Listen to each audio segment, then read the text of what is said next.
Guys, if you're anything like me, you're not an anime fan like you used to be. Manga, manhwa has kind of replaced your passion for anime in a large way. And why wouldn't it? You can read ahead. Often the story is so much more concise and more clear. There's a lot to love about the written form. But sometimes there's an anime that just gives you something more than the manga. Think Demon Slayer, think Jujutsu Kaisen, where the animation just brings it to a whole new level. 2022 is looking like a year to be anticipated for. So I want to make you guys a top 10 list of my top 10 most anticipated anime of 2022.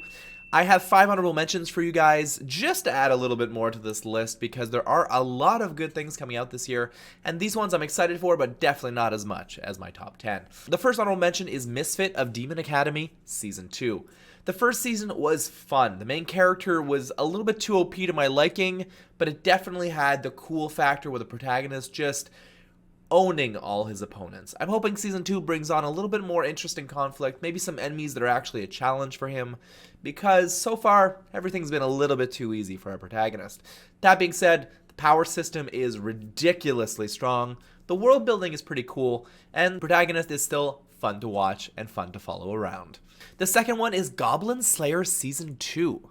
I didn't expect a second season of this one. Honestly, it's been years since I watched the first season. It was brutal, bloody, and kind of hard to watch at times, but it was definitely a good watch. So Goblin Slayer Season 2 is going to be an interesting one to wait for this year. I'm looking forward to this one.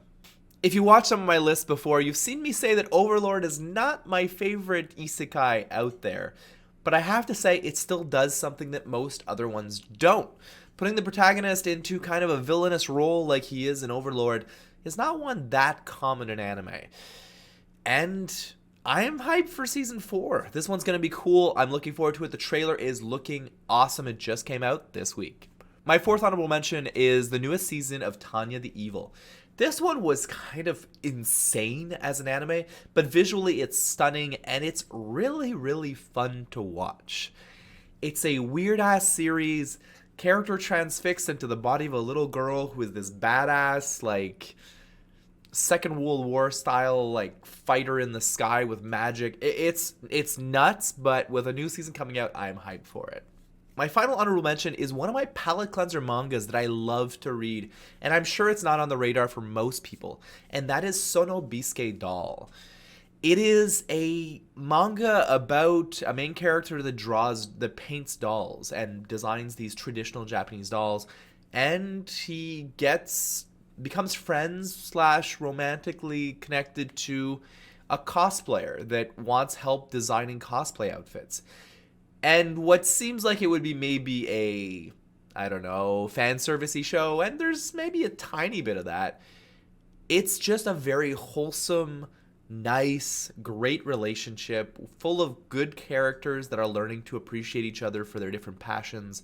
And it really shows that no matter what your passion is, if you're passionate about it, it is one of the most attractive things out there, and definitely worth checking out in my opinion. I'm hoping the anime slaps and the anime is really good, but it's definitely not going to be on the top of too many people's lists because it is more of an understated type show.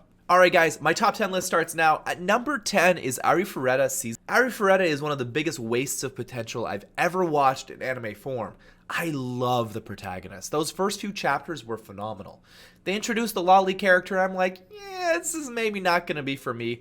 I'm not a big fan of that, but I'm like, okay, one female character, great. And then they went and made it a harem series, and it's one of the harems that I hate the most in all of anime. Maybe that's a bit of an exaggeration. But the main character remains really interesting. I'm hoping they cut down on the CG animation because that was a little rough. Nonetheless, the main character of that series remains a blast to watch, owning his opponents and really getting that, I won't even say revenge, but really putting the smackdown on those that betrayed him at the beginning of the story. So going into Season 2, we have new characters in his surroundings. His harem has grown, which is not the part I'm most hyped about. However, I am interested in seeing where the action of this series goes, because it is pretty crazy and pretty out there. Next is another adaptation of one of my favorite mangas right now, is Spy X Family. This one, again, has these wholesome moments, but a spy main character, a assassin wife, and a child that's an Esper.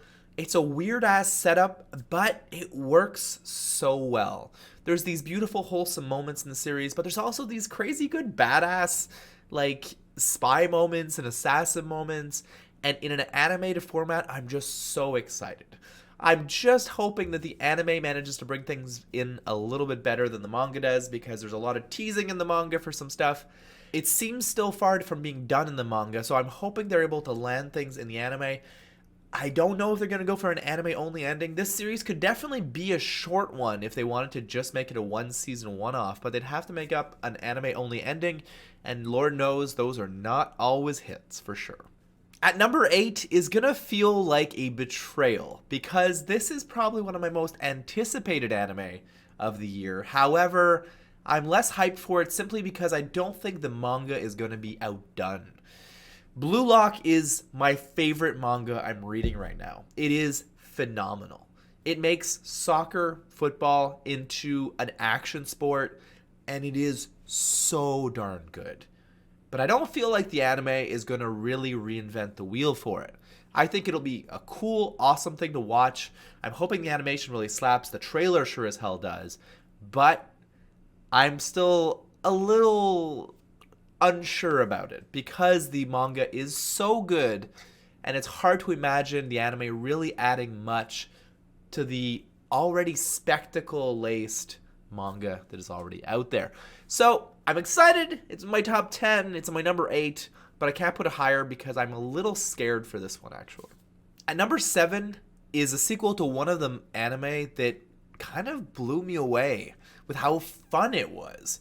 Something that seems so ridiculous as a concept, and that's Devil as a Part-Timer Season 2. Season 1 was just so fun. What a weird-ass concept. Let's take the devil and let's make him a part-timer at McDonald's and let him become a manager. It's ridiculous as a concept. But the relationships, the comedy, the servant that follows him around, it is so funny and so good. And when there is action, which there is action in that series, it's not what it's about, but there's action in it, it slaps. It's really, really good. Such a hype show. I cannot wait for season 2, and I'm hoping it gives me that same vibe, because it's been a few years since the last one, and I have stayed away from any manga related to this, so I'm really hyped and hoping to see season 2, and hoping it lives up to the hype from season 1. At number 6 is one of the few anime that I believe can only exist in anime form to really hit its true value, and that's Mob Psycho 100. If you don't know what I mean, just look at the colors. This one has been insane to watch over the years. So many emotional moments and really good character moments. What seems like such a silly series when you start it up, because of the characters that are in it. There's just moments that grab you, and it's such a strong one. And when the action gets going and those psychic powers just start popping off, you are treated to some of the best animation you will ever see in your life. This is season 3 that's coming out, so if you have not already checked out season 1 and 2, I'm a little surprised why you're watching a top 10 list of anime, but you should definitely check them out. I know the art style can seem a little weird when you're starting out, but it is worth every second just for the color and vibrancy whenever those magic powers go off. It's insanity, and some of the coolest fights you'll see in anime as well. Vanitas Season 2 is my number 5.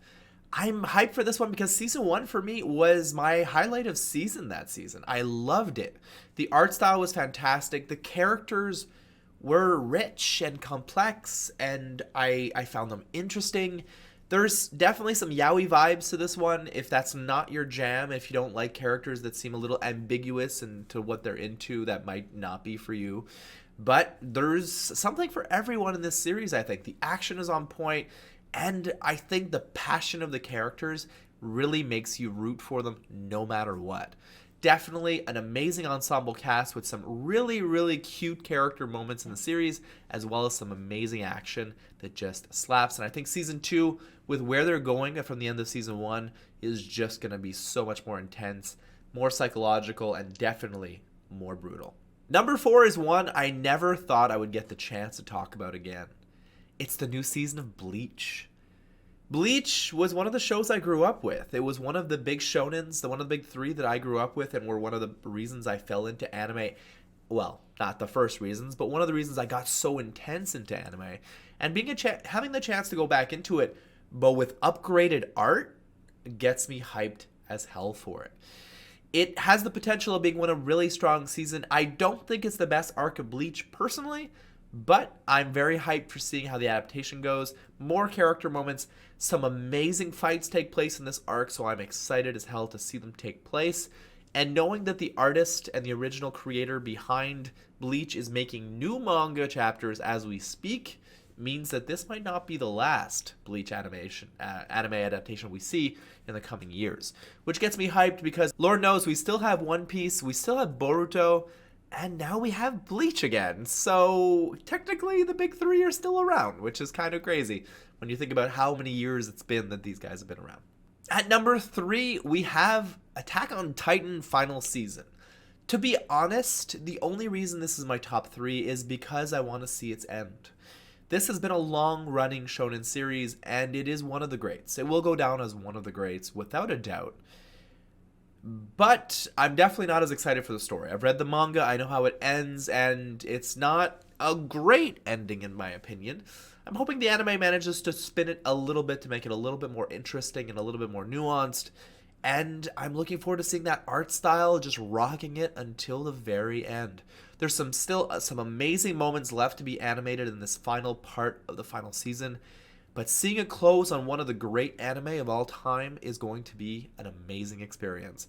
Lord knows this is the one that most people are going to be recommending to people as their anime as entry into anime, which I think is disingenuous and not the right place to start, but it's going to be awesome to see its ending for sure.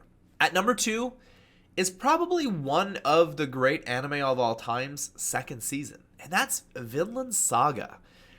I know that may be a little big saying that it's the season 1 was one of the best, but the characters in that first season and their interactions and some of the action and some of the just storytelling was so good. It's on a lot of people's top 10 lists and it deserves to be there. But Vinland Saga is going to be season 2 is going to be a very different experience for most people. If you've read the manga, you know what I mean. Season 2 is not going to be like season 1 at all, and it's very good. It's very good. But I'm looking forward to seeing how the audience and how everyone watching it is going to feel about it at the end of season 2, because it is not the same type of show anymore. Just having more time with these characters in the world of Vikings and having the chance to just see different stuff happen in a different perspective is going to be really interesting in season 2.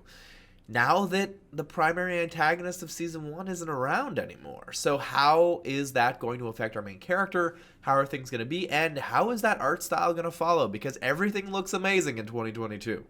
At number 1 is funny because I dropped this manga because I got kind of annoyed with the main character and this disconnection with humanity. But when you see the trailer for this anime, who cares? The art style is amazing. And I cannot wait to see if they're able to maintain that consistently throughout the series. It's going to be a crazy adaptation to see Chainsaw Man become an anime. Guarantee this is going to be one of the big ones of the year. This manga has been huge. So seeing its adaptation is going to definitely bring in a lot of new people and a lot of new readers.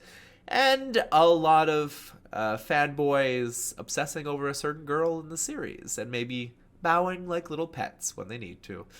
If you don't know what I mean, look it up. Or don't. Maybe don't look it up. Probably not a good move. But yeah, that's my top 10, guys. I am hyped for 2022. What a year in anime this is going to be.